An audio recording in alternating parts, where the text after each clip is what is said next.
नमस्कार, Shriram time news मध्ये मी कैलास सोनवणे आपले हार्दिक स्वागत करतो। सुरुवातीला पाहूया 24 तासातील ताज्या घडामोडी। महानगरपालिकेच्या नवीन प्रशासकीय इमारतीत एका महिलेने थेट दुसऱ्या मजल्यावरील ओपन बीमवर चढून केला आत्महत्येचा प्रयत्न। नीट परीक्षा पेपर फुटी प्रकरणी केंद्रीय शिक्षण मंत्र्यांनी राजीनामा द्यावा तसेच इंधन दर कमी करावे यासाठी शहर युवक काँग्रेसतर्फे करण्यात आले आंदोलन। राजश्री छत्रपती शाहू महाराज यांच्या जयंतीनिमित्त लुंबिनी बुद्ध विहार प्रांगणात व्याख्यानाचा कार्यक्रम संपन्न। कुलस्वामिनी चामुंडा माता मंदिराच्या प्राणप्रतिष्ठा सोहळ्यानिमित्त 2 जुलै ते 5 जुलै दरम्यान विविध धार्मिक कार्यक्रमांचे आयोजन। आणि शिरपूर तालुक्यात घरफोडी करणाऱ्या आंतरराज्य टोळीतील तिघांना शिरपूर शहर पोलिसांनी मुद्देमालासह केले जेरबंद। आता बातमीपत्र विस्ताराने। धुळे महानगरपालिकेच्या नवीन प्रशासकीय इमारतीत शनिवारी सुट्टीच्या दिवशी एका महिलेने थेट दुसऱ्या मजल्यावरील ओपन बीमवर चढून आत्महत्येचा प्रयत्न केल्याची घटना उघडकीस आल्याने महापालिकेच्या सुरक्षा व्यवस्थेवर गंभीर प्रश्नचिन्ह निर्माण झाले। धुळे महानगरपालिकेच्या नवीन प्रशासकीय इमारतीत शनिवारी सुट्टीच्या दिवशी एका महिलेने थेट दुसऱ्या मजल्यावरील ओपन बीमवर चढून आत्महत्येचा प्रयत्न केल्याची धक्कादायक घटना समोर आली आहे। ही महिला बीमवर बसून जोरजोरात रडत आणि आक्रोश करत होती। या हाय व्होल्टेज ड्रामामुळे महापालिका परिसरात काही काळ खळबळ उडाली होती। घटनेची माहिती 101 या हेल्पलाईनवर मिळताच अग्निशमन दलाच्या जवानांनी प्रसंगावधान राखत तातडीने घटनास्थळी धाव घेतली। जवानांनी मोठ्या शिताफीने या महिलेला सुरक्षितपणे खाली उतरून तिचा जीव वाचवला आणि पुढील कारवाईसाठी तिला महिला पोलिसांच्या स्वाधीन केले। या थरारक घटनेनंतर महापालिकेच्या सुरक्षा व्यवस्थेवर मात्र गंभीर प्रश्नचिन्ह निर्माण झाले आहे। शनिवारी सुट्टी असताना ही महिला इतक्या महत्त्वाच्या शासकीय इमारतीत थेट दुसऱ्या मजल्यापर्यंत पोहोचलीच कशी? त्यावेळी प्रवेशद्वारावरील सुरक्षा कर्मचारी काय करत होते आणि परिसरातील सीसीटीव्ही यंत्रणा कार्यरत होती का? असे अनेक संतप्त सवाल नागरिकांकडून उपस्थित केले जात आहेत। सुटकेनंतर ही महिला माझे घर होते, हे लोक माझ्यासोबत चुकीचे करत आहेत असे म्हणत आक्रोश करत होती। परिसरात ही महिला मनोरुग्ण असल्याची चर्चा असली तरी अग्निशमन दलाच्या माहितीनुसार तिने यापूर्वी असे प्रकार केल्याचे समोर आले। आता ही महिला नेमकी कोण आहे आणि तिने हे टोकाचे पाऊल का उचलले याचा अधिक तपास पोलीस करीत आहेत। आज रोजी 11:30 सुमारास अग्निशमन व आपत्कालीन सेवा विभागाच्या 101 ला फोन आला की नवीन महानगरपालिका प्रशासकीय इमारत या ठिकाणी एक महिला दुसऱ्या मजल्यावर चढली आहे। तर तिच्या रेस्क्यूसाठी आमची संपूर्ण टीम आमच्या अग्निशमन दलाचे प्रमुख दुष्यंत महाजन साहेब, राजन माले साहेब, कुणाल ठाकूर, निलेश सोनवणे, अमोल सरगर, प्रसाद वाघ यांनी सर्वांनी या ठिकाणी येऊन त्या महिलेस सुखरूप पद्धतीने या ठिकाणी रेस्क्यू केलेला आहे व पोलिसांच्या स्वाधीन केलेला आहे। आम्हाला त्या महिलेचं कारण समजू शकलं नाही, पण यापूर्वी देखील त्या महिलेने असे प्रयत्न केलेले आहेत। नीट परीक्षा पेपर फुटी प्रकरणाची नैतिक जबाबदारी स्वीकारून केंद्रीय शिक्षण मंत्री धर्मेंद्र प्रधान यांनी तात्काळ राजीनामा द्यावा तसेच इंधन दर कमी करावे यासाठी धुळे शहर युवक काँग्रेसतर्फे निषेध आंदोलन करण्यात आले। नीट परीक्षा पेपर फुटी प्रकरणाची नैतिक जबाबदारी स्वीकारून केंद्रीय शिक्षण मंत्री धर्मेंद्र प्रधान यांनी तात्काळ राजीनामा द्यावा तसेच इंधन दरवाढी विरोधात जिल्हा युवक काँग्रेसतर्फे शहरातील काँग्रेस भवन येथे मोदी सरकार विरोधात जोरदार घोषणाबाजी करत निषेध आंदोलन करण्यात आले। केंद्र सरकार हे युवा, तरुण आणि शेतकरी विरोधी असल्याचा आरोप काँग्रेसने यावेळी केला। नीट पेपर फुटीमुळे काही तरुणांनी आत्महत्येसारखे टोकाचे पाऊल उचलले तसेच या घडीला महागाईने सर्वसामान्य जनता होरपळत आहे। पेट्रोल, डिझेल आणि गॅस दराचा भडका उडालेला असल्याने जनतेचे जगणे मुश्किल झाले। त्यामुळे ही भाववाढ तात्काळ मागे घ्यावी तसेच शेतकरी देखील आर्थिक संकटात सापडले आहेत, त्यांनाही महागाईचा मोठा फटका बसत आहे, म्हणून सरसकट कर्जमाफी लागू करण्याची मागणी यावेळी काँग्रेसने केली। या आंदोलनात काँग्रेस ग्रामीण जिल्हाध्यक्ष युवराज करंकाळ, साबिर शेख, ज्येष्ठ नेते मुझफ्फर हुसेन, आलोक रघुवंशी, दीपक पाटील, मोहम्मद मुझफ्फर हुसेन, गोपाल अन्सारी, चिराग खाटीक, जावेद देशमुख, अनिल जाट, किशोर वाकळे, सलमान मिर्जा, नवीद शेख, रिजवान अन्सारी, आसिफ अन्सारी, अब्बास अन्सारी, मुजाहिद शाह, अलका विराडे, अब्दुल बासित, राशिद अहमद, जावेद शेख, अभय पाटील, फहीम अन्सारी, फाइज अहमद, जमीर अहमद, फौजन अन्सारी, नदीम अन्सारी, आसिफ अन्सारी, अरबाज शेख आदि सहभागी झाले होते। आज हमने धुलिया शहर जिला युवा कांग्रेस की तरफ से नीट परीक्षा में होने वाले भ्रष्टाचार के लिए एक आंदोलन किया, जिसमें हमने राजेंद्र प्रधान के राजीनामे की मांग की है, धर्मेंद्र प्रधान के राजीनामे की मांग की है और बढ़ती हुई महंगाई, गैस सिलेंडर, पेट्रोल के लिए भी हमने भाव कम करने के लिए हमने आंदोलन किया है। शेतकरी को कर्ज माफी के लिए भी हमने यहाँ पर आंदोलन किया है। राजश्री छत्रपती शाहू महाराज यांच्या जयंतीनिमित्त लुंबिनी बौद्धिशीय संस्था धुळे यांच्या वतीने साक्री रोडवरील लुंबिनी बुद्ध विहार प्रांगणात व्याख्यानाच्या कार्यक्रमाचे आयोजन करण्यात आले होते. लुंबिनी वन बहुउद्देशीय संस्था धुळे यांच्या वतीने साक्री रोड गोदावरी कॉलनी येथील लुंबिनी बुद्ध विहार प्रांगणात राजश्री छत्रपती शाहू महाराज यांच्या 152व्या जयंती निमित्त व्याख्यानाच्या कार्यक्रमाचे आयोजन करण्यात आले होते. कार्यक्रमाच्या अध्यक्षस्थानी डॉक्टर गोविंद शिलवंत हे उपस्थित होते. समाज सुधारक, महिलांचे उद्धारक, आरक्षणाचे जनक व लोकराजा म्हणून ओळख असलेल्या राजश्री शाहू महाराज यांच्या कार्याचा गौरव यावेळी करण्यात आला. प्रमुख वक्ते डॉक्टर गुलाब आखे यांनी यावेळी मार्गदर्शन केले. त्यांनी राजश्री शाहू महाराज यांच्या सामाजिक, शैक्षणिक व आरक्षण विषयक कार्याचा सविस्तर आढावा घेतला. यावेळी Vijay Damodar, doctor Dilip Kirole, doctor Gitanjali Patil, doctor Avinash Shewale, doctor Vijay Kamble, Abdul Rafiq, doctor Dilip Rathod, doctor Bhamre sir यांच्यासह विविध सामाजिक, शैक्षणिक व बौद्ध संघटनांचे पदाधिकारी उपस्थित होते. कार्यक्रमाच्या यशस्वीतेसाठी लुंबिनी वन बहुउद्देशीय संस्था, भारतीय बौद्ध महासभा, समता सैनिक दल, बौद्ध विहार समन्वय समिती याच्यासह विविध सामाजिक संघटना तसेच परिसरातील नागरिकांनी विशेष सहकार्य केले. विचारांचा जागर का घातला पाहिजे? तर भावांनो, फुलेशाह आंबेडकर म्हणतात त्याप्रमाणे विचार परिवर्तन हेच सर्व प्रकारच्या परिवर्तनाचं मूळ आहे. आणि म्हणून जोपर्यंत आमची मानसिकता बदलत नाही, म्हणजे जोपर्यंत आमची विचार करण्याची पद्धत बदलत नाही, तोपर्यंत तो समाज कोणताही असू द्या, त्या समाजात परिवर्तन होणं संभव नाही. महात्मा ज्योतिबा फुलेंच्या विचारात परिवर्तन झालं, राजर्षी छत्रपती शाहू राजांच्या विचारात परिवर्तन झालं, बाबासाहेबांच्या विचारात परिवर्तन झालं, आधी विचारात परिवर्तन झालं आणि मग त्यांची पावलं सामाजिक क्रांतीच्या दिशेने पडू लागली. भावना, एवढी एक गोष्ट जर आम्ही शाहू राजांच्या जयंतीच्या निमित्ताने लक्षात घेतली तर आज ना उद्या आमची सुद्धा पावलं सामाजिक परिवर्तनाच्या दिशेने पडल्याशिवाय राहणार नाही. भावना, फुलेशाह आंबेडकर ह्या वेगवेगळ्या 3 व्यक्ती आहेत. फुले स्वतंत्र व्यक्ती आहे, शाहू राजा ही पण स्वतंत्र व्यक्ती आहे आणि बाबासाहेब ही देखील स्वतंत्र व्यक्ती आहे. तिघांचे कालखंड वेगवेगळे आहेत, तिघांची कार्यपद्धती वेगवेगळी आहे, पण तिघांचं ध्येय मात्र एक होतं.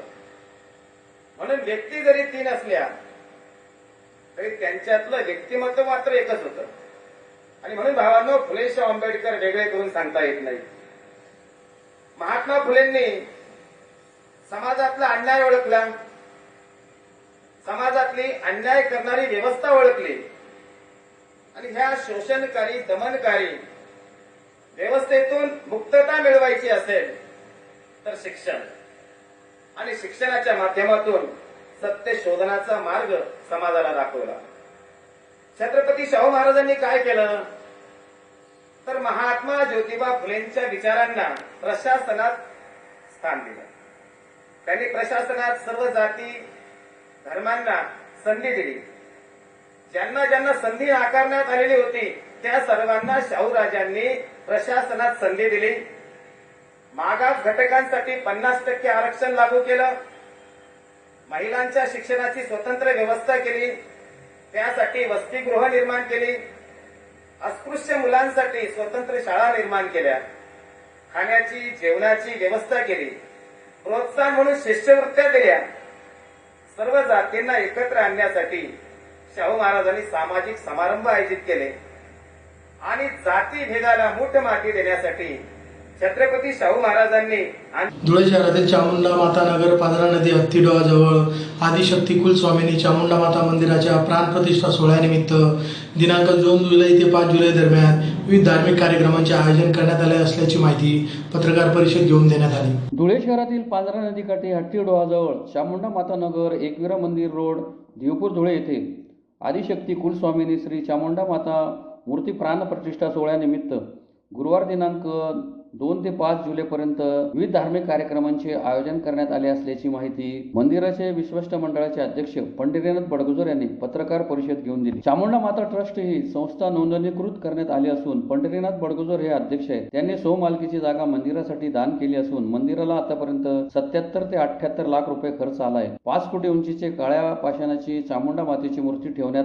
येणार आहे. चामुंडा माता ही अनेक कुळांचे कुलदैवत आहे. या मंदिरासाठी विदेशातील बडगुजर समाज बांधवांनी 17 ते 18 लाख रुपयांची देणगी दिली आहे. रवी वेलपाटक हे मंदिराचे आर्किटेक्ट असून तामिळनाडूचे PV सुरेश शिल्पी यांनी चामुंडा माता मंदिराला सुंदर असा आकार दिलेला आहे. प्राणप्रतिष्ठा सोहळ्यानिमित्त दिनांक 2 जुलै 2026 रोजी सकाळी 8:30 वाजता शोभायात्रा निघणार आहे. सदर शोभायात्रा वीर शिरोमणी महाराणा प्रताप चौक चित्रपटगृहाजवळून येथून सुरू होईल. 3 जुलै रोजी सकाळी 9 वाजेपासून प्राथमिक संकल्पना, प्रथम संकल्प असे विविध कार्यक्रम होतील. 4 जुलै रोजी सकाळी 9 पासून न्यास, पदाय, हवन, मुख्य देवता हवन, नवग्रह रुद्रपूजन असे विविध कार्यक्रम होतील आणि 5 जुलै रोजी मूर्तीची प्राणप्रतिष्ठा होईल. तरी या धार्मिक कार्यक्रमाचा भाविकांनी लाभ घेण्याचे आवाहन करण्यात आले आहे. यावेळी ट्रस्टचे अध्यक्ष पंढरीनाथ बडगुजर, गुलाब बडगुजर, मनोहर बडगुजर, संजीव बडगुजर, राजू बडगुजर, गोकुळ बडगुजर, विनायक बडगुजर आदी उपस्थित होते. श्री चामुंडा माता धर्मदाय ट्रस्टच्या वतीने पत्रकार बांधव आणि सर्व समाज बांधवांना विनंती केली होती आणि जो आता प्राणप्रतिष्ठा सोहळा लवकरच संपन्न होते सर्वांच्या सहभागाने, सहकार्याने, त्या दृष्टिकोनातून उद्या सकाळी 10 वाजता रविवार इथंच मंदिराच्या परिसरात 50 फूट त्रिशूळचा मा चामुंडा त्रिशूळ तीर्थस्थळाचा अनावरण सोहळा संपन्न होते. माननीय अनुप भैया अग्रवाल शहराचे आमदार आणि मठाधिपती स्वामीनारायणचे आनंद जीवन स्वामी यांच्या उपस्थितीत आणि समाज बांधवांच्या उपस्थितीत सर्वांनी उपस्थित राहा अशी मी विनंती करतो सर्वांना. त्यानंतर 2 ते 5 जुलैच्या दरम्यान जो आपला प्राणप्रतिष्ठा सोहळा होणार आहे, तर चोटीला इथून काही आमचे विश्वस्त आता चोटीला मुख्य स्थान, उगम स्थान जे चोटीला इथे गेलेले आहेत, ती ज्योत आल्यानंतर ती प्रज्वलित होऊन 2 तारखेला सकाळी 8:30 वाजेला स्वस्तिक चौकातून ते ज्योतीचं आणि या मातेचं महाबलीपुरम इथून आलेली जी काळ्या पाषाणातली जी मूर्ती आहे, इथे जल्लोषाच्या याच्यात आणि वातावरणात आपण वाजत गाजत सगळ्या समाज बांधवांच्या साक्षीने आज आपण तिचं मिरवणुकीने स्वस्तिक चौकातून गोपालच्या उसकडून श्रीराम मंदिर पासून, गांधी पुतळ्यापासून आणि माता एकविरा रोडापासून विराजमान होईल. आणि 3 आणि 4 तारखेला सपत्नीक होम हवन पूजा इथे विधी मार्ग पुष्कर दीक्षित यांच्या माध्यमातून पार पडणार आहेत. आणि 5 तारखेला आपले जिल्ह्याचे पालकमंत्री जयकुमार भाऊ रावल आणि जलसंपदा मंत्री गिरीश भाऊ महाजन आणि स्थानिक आमदार आपले अनुप भैया आहेत, मंजुळाताई गावित आहे, राम बदाने आहेत, आपले कुणाल बाबा पाटील आहे, राजवर्धन कदम बांडेजी आहेत आणि आपले महापौर आहेत माजी, त्यांच्या सर्वांच्या आणि सगळ्या लोकसहभागातून सगळं सहकार्याने आपण जे इथं प्राणप्रतिष्ठा सोहळा आणि महाप्रसादाचा कार्यक्रम आयोजित केलेला आहे, तरी सर्वांनी या कार्यक्रमात उपस्थित राहावे असं मी ट्रस्टच्या वतीने विनंती करतो. जय हिंद, जय महाराष्ट्र. शिरपूर तालुक्यात घरफोडी करणाऱ्या आंतरराज्य टोळीतील तिघांना शिरपूर शहर पोलिसांनी जेरबंद केले असून त्यांच्याकडून 1 लाख. शिरपूर तालुक्यात घरफोडी करणाऱ्या आंतरराज्य टोळीतील तिघांना शिरपूर शहर पोलिसांनी जेरबंद केले असून त्यांच्याकडून दागिन्यांसह लाखांचा मुद्देमाल जप्त करण्यात आला आहे. याबाबत अधिक माहिती अशी की नवे अंतुर्ले येथे राहणाऱ्या विलास देविदास शिसी यांचे घर 12 मे रोजी चोरट्यांनी फोडले होते. गुन्हा दाखल झाल्यानंतर शिरपूर शहर पोलीस ठाण्याचे पोलीस निरीक्षक किशोर कुमार परदेशी यांनी गुन्हा उघडकीस आणण्याकामी तपास पथक तयार केले. दरम्यान सारंगखेडा पोलीस ठाण्यात दाखल गुन्ह्यातील अटकेतील आरोपींनी शिरपूरच्या गुन्ह्याची कबुली दिल्याची माहिती मिळाल्यानंतर शिरपूर शहर पोलिसांनी मिठाराम भाऊसिंग तडवी राहणार आंबासुका तालुका शेंदवा, रतला मालसिंग मेहळे आणि जगदीश प्रताप किराडे दोघे राहणार आंबासुका मोहाला तालुका शेंदवा या तिघांना ताब्यात घेतले. त्यांची कसून चौकशी केली असता त्यांनी अंतोर्लीच्या घरफोडीची कबुली देऊन चोरीचे दागिने हे मध्य प्रदेशाच्या सेंधवा येथील सराफा दुकानदाराला विकल्याचे सांगितले. त्यानंतर पोलीस पथकाने आरोपीसह सेंधवा येथे जाऊन तपास केला. किशोर मोतीलाल सोनी या सराफाने आरोपींकडून दागिने खरेदी केल्याचे मान्य केले. त्यांच्याकडून हे दागिने हस्तगत केले. आरोपींची अजून चौकशी केली असता त्यांनी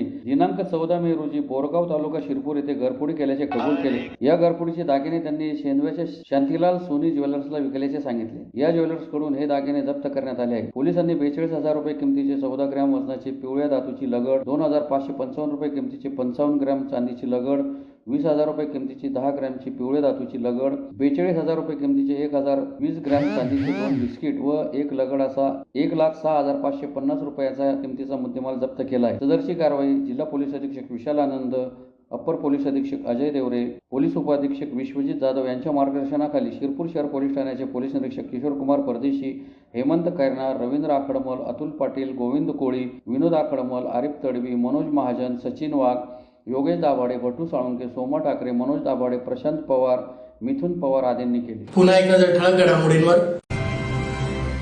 महानगरपालिकेच्या नवीन प्रशासकीय इमारतीत एका महिलेने थेट दुसऱ्या मजल्यावरील ओपन बीमवर चढून केला आत्महत्येचा प्रयत्न.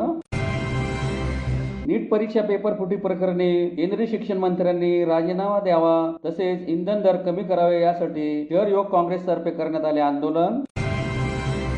राजश्री छत्रपती शाहू महाराज यांच्या जयंतीनिमित्त लुंबिनी बुद्ध विहार प्रांगणात व्याख्यानाचा कार्यक्रम संपन्न. कुलस्वामिनी चामुंडा माता मंदिराच्या प्राणप्रतिष्ठा सोहळ्यानिमित्त 2 जुलै ते 5 जुलै दरम्यान विविध धार्मिक कार्यक्रमांचे आयोजन. आणि शिरपूर तालुक्यात घरफोडी करणाऱ्या आंतरराज्य टोळीतील 3घांना शिरपूर शहर पोलिसांनी मुद्देमालासह केले जेरबंद. याचबरोबर श्रीराम टाइम न्यूजचे बातमीपत्र संपले. दिवसभरातील ताज्या घडामोडींसाठी पाहत राहा श्रीराम टाइम न्यूज. भेटूया पुढील प्रसारणात. तोपर्यंत नमस्कार.